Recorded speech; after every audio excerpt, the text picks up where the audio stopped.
battle. If you're going to move, say, a couple hundred yards, you would use those rather than hooking the gun up to a small two-wheel cart drawn by horses or oxen. You're moving long distance. Also, you notice we put in the back of the trail there a tompion. That's what keeps it in front of the boat. So get ready to fire. Stop the vent. Search the piece. Take a corkscrew-shaped object called a worm.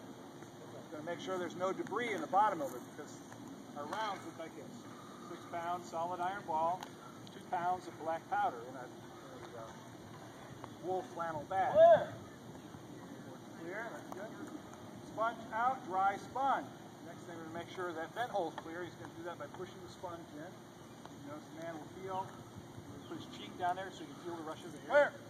That's clear. At this point, the gun is ready to be loaded. The gunner would call out what type of shot he wanted, whether he wanted a solid shot like this. He might call for grape shot if the enemy is closing in. Grape shot is 12 smaller balls all stacked together. So it's like buckshot. Or if the enemy is getting very, very close, and again, this works against soft, fleshy targets like soldiers, bandsmen.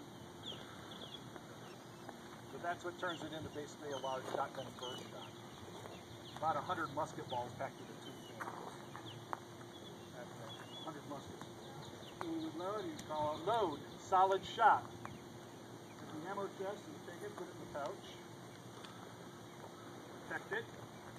Remember, this is 2 pounds of explosive we're hauling on.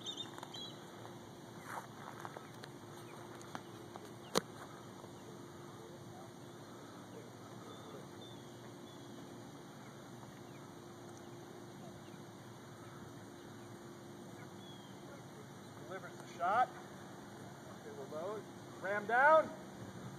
And because it's a muzzle loader, we have to push it in from the muzzle.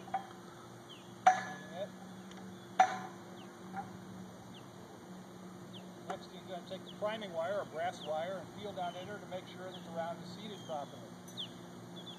Oh, the round is seated. Prick cartridge and prime. This is that same wire to pierce through that flannel bag. And he's going to insert the goose quill primer, a tube full of black powder. This is our fuse. At this point, the gun would be ready to fire. We're waiting for our field of fire to clear. Clear? Make ready. Fast, fast, fast.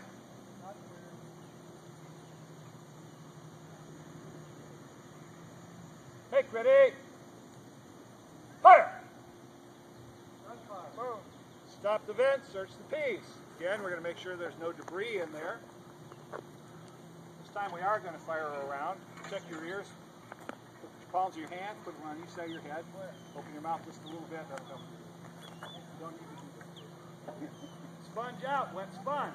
Because we had fired, it's going to be a few minutes here. We'll milk after we ramp down. Let's use a wet sponge to extinguish any sparks that may have remained in the breech of the gun.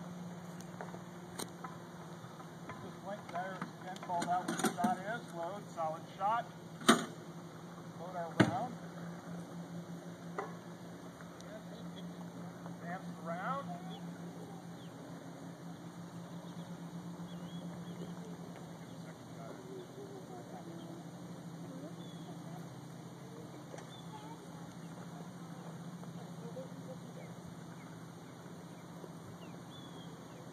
Down. He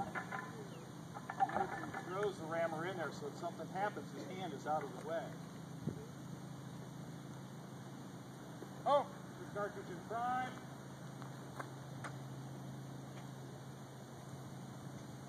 We're going to aim the gun. We have an elevator screw at the breech of the gun by which we can elevator to press the muzzle. The 2 levers at the rear of the gun can be moved left and right to train the gun. The gun has a range of 1,500 yards, which means the houses across the river are within our range. We're not actually firing a ball. All right. What we got out there? Make ready. Fire! Stop the vent, search the piece. Action! This is the command command in battle. It's the only command given. We'll go through all those same motions on that one command. The only other command is the gun commander telling them what type of round to bring out.